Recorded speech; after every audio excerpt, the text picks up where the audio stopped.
आपल्याकडे application form नसेल तर सदरील ऍप्लिकेशन फॉर्म आपण कसा मिळवायचा। म्हणजे आपण अर्ज केलेला फॉर्म आहे तो आपल्याकडे नसेल किंवा काही विभागाने हॉल तिकीटही मागितलेले आहे, पैसे भरल्याची पावतीही मागितलेली आहे, तर या संदर्भात आपण सदरील विभागातील जॉईंट डायरेक्टर ऑफ ऍग्रीकल्चर यांच्याशी ईमेलद्वारे विचारणा केली असता।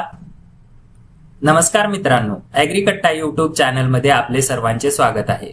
मित्रांनो, कृषी विभागातील कृषी सेवक म्हणजेच कृषी सहाय्यक पदभरतीचे जे कागदपत्र पडताळणीचे वेळापत्रक आहे ते आलेले आहे।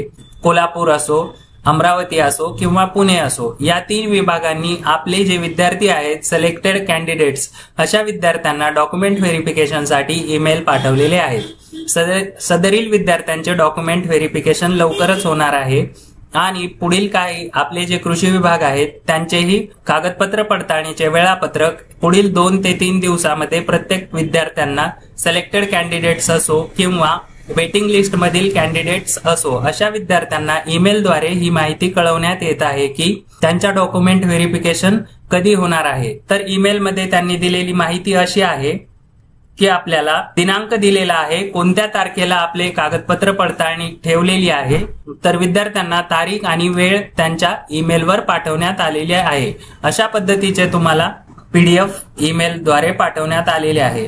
तर आपण विद्यार्थी मित्रांना सांगू इच्छितो की प्रत्येक ठिकाणी डॉक्युमेंट व्हेरिफिकेशनसाठी वेगवेगळ्या प्रकारचे डॉक्युमेंट मागवलेले आहेत।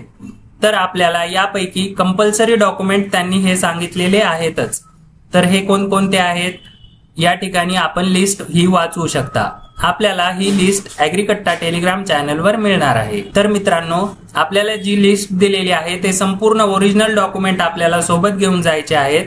तसेच त्याच्या 3 प्रतीमध्ये आपल्याला झेरॉक्स कॉपीज, सेल्फ अटेस्टेड म्हणजे स्वसाक्षांकित केलेल्या झेरॉक्स कॉपीजही घेऊन जायच्या आहेत।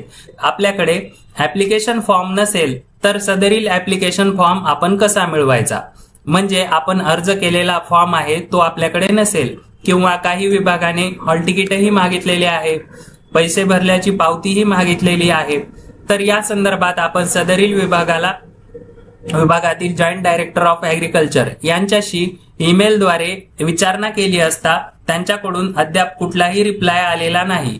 म्हणजे आपल्याला ते डॉक्युमेंट कसे काढायचे या संदर्भात ते आपल्याला रिप्लाय करतील आणि त्यानंतर आपण सदरील मिळालेली माहिती आपल्यापर्यंत व्हिडिओच्या माध्यमातून किंवा आपल्या ऍग्रीकट्टा टेलिग्राम चॅनलच्या माध्यमातून आपल्यापर्यंत शेअर करणार आहोत। त्यामुळे आपले YouTube चॅनल सबस्क्राईब करून ठेवा आणि ऍग्रीकट्टा टेलिग्राम चॅनल जॉईन करायला विसरू नका। अशाच नवनवीन अपडेट आपण या ठिकाणी घेऊन येत असतो। धन्यवाद।